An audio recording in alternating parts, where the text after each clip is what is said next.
Hi, welcome to Mocienne, my YouTube channel. Today it's 14 February 2003. I have been in court with the Dutch government surrounding my kidnapping in 1984. And after the court, I'm out with a friend here. I wanted to show you Den Hague, but I decided to show you Den Hague, the sea, because I didn't want to show you the city.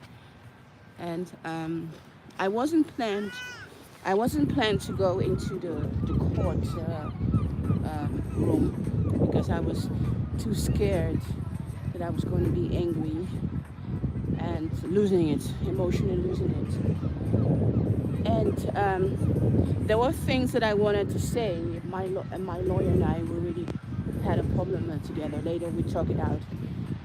And then I had a confidence. I didn't expect that I would have the confidence to be in court. One of the reasons that I didn't want to be in court because I knew I was going to cry a lot. And I really don't like crying in public. I really don't like crying in public. I find it very embarrassing to cry in public. Even it's understandable that I cry in public about what happened to me. But I was more scared that I would be really angry. And lucky for me, my angriness changed in crying. So how strange it may sound, I was happy about that. Because I didn't know if I was mentally capable to stay strong and stay nice. I, I had a feeling like, you know what, if I go to court, I'm going to scream. Maybe I'm even going to pick up a chair and say, you damn you, court, how dare you. So I was very scared of not knowing how my emotions will behave, because it was the first time that I talked to a judge about my kidnapping here in the Netherlands and all what it did to me. So I was really scared, really, really scared. And because I was so scared, I didn't want to be in a courtroom because I didn't want to be angry.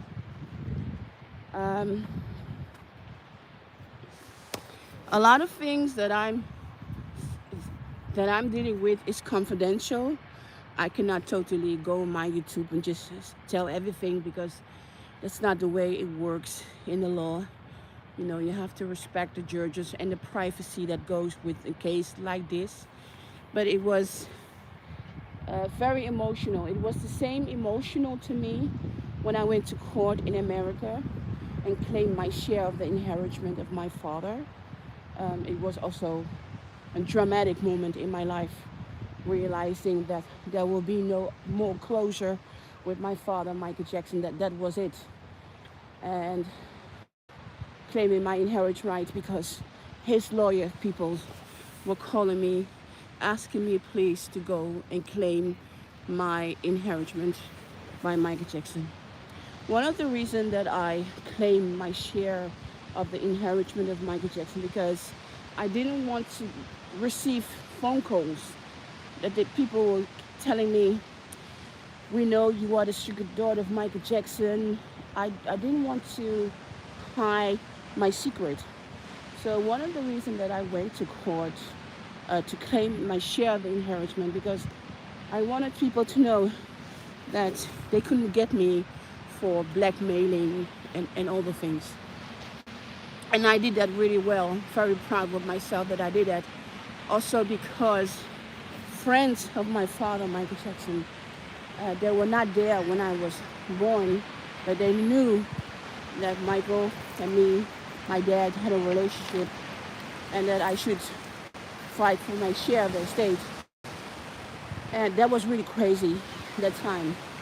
And I also made the decision then that I wasn't going to do a DNA testing with my father while his body was alive because he was murdered. I think I couldn't put myself through it, and I didn't want to put the Jackson family through it. if I look back, I think this is something that I should have done.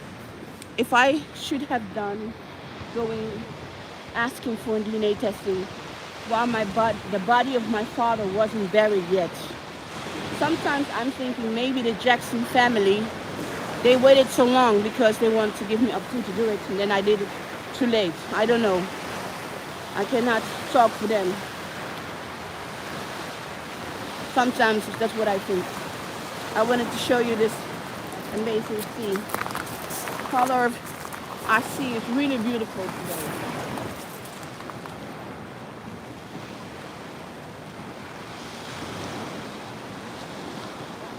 You know, you cannot always change the past in the decisions that you make.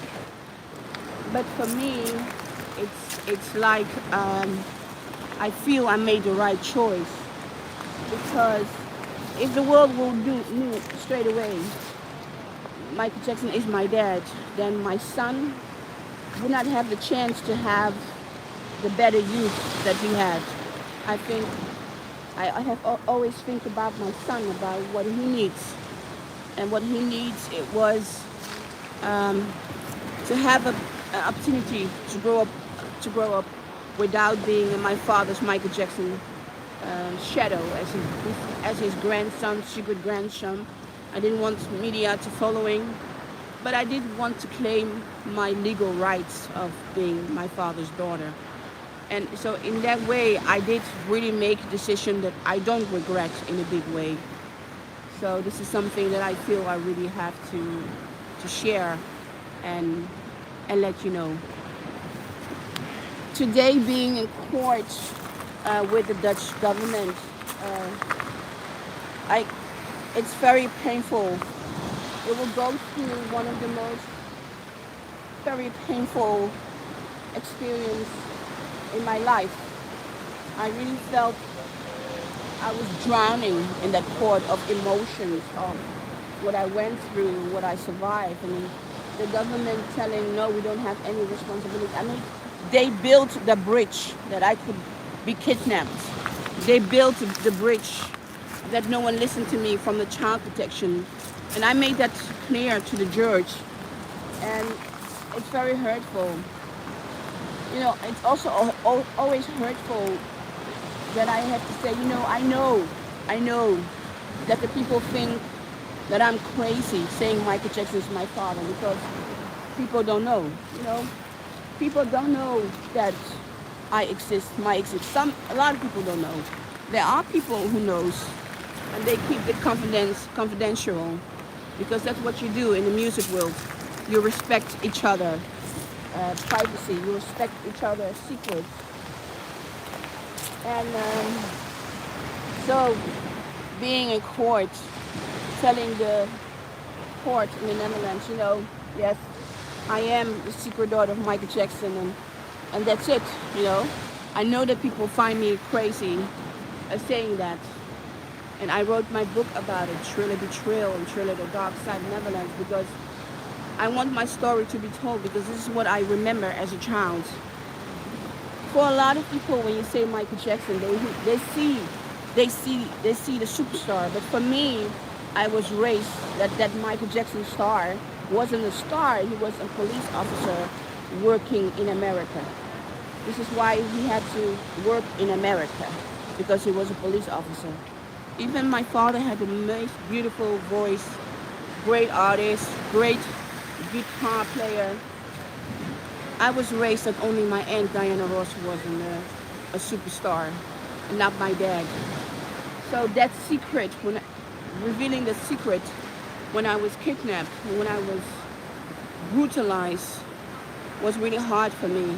So there is I'm not proud. I'm not proud about that history of my life. It's something that I have learned to accept throughout this year. I have prayed today for the sun. Oh, I'm working. I have really prayed for the sun today. I really wanted to have sunshine so much today, and I didn't want this day to be cloudy and dark. So I'm so grateful for the sun today.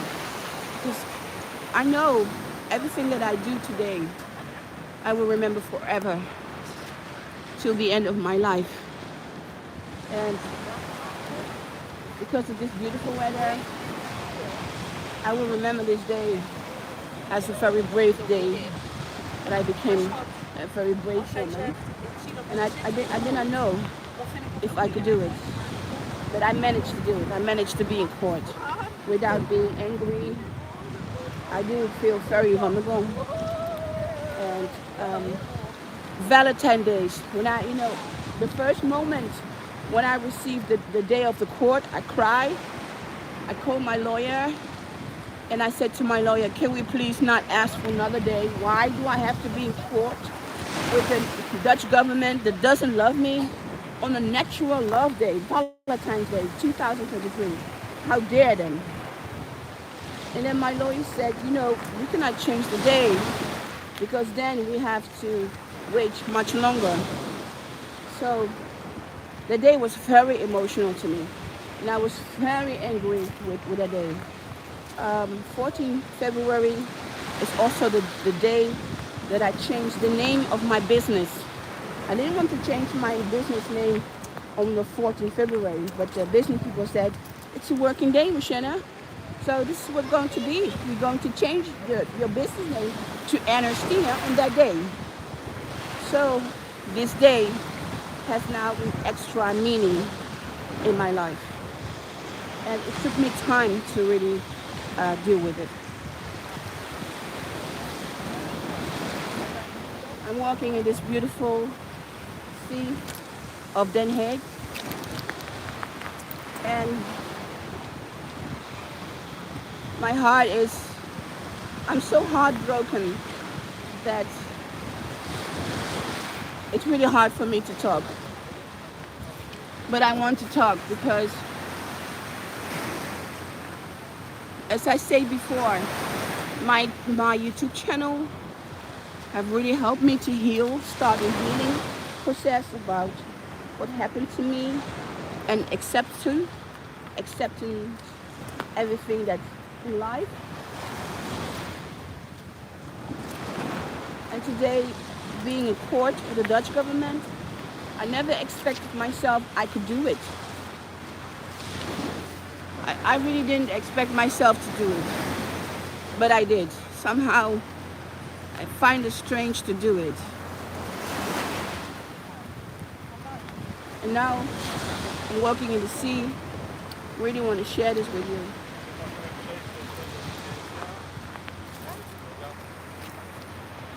Really want to share this with you.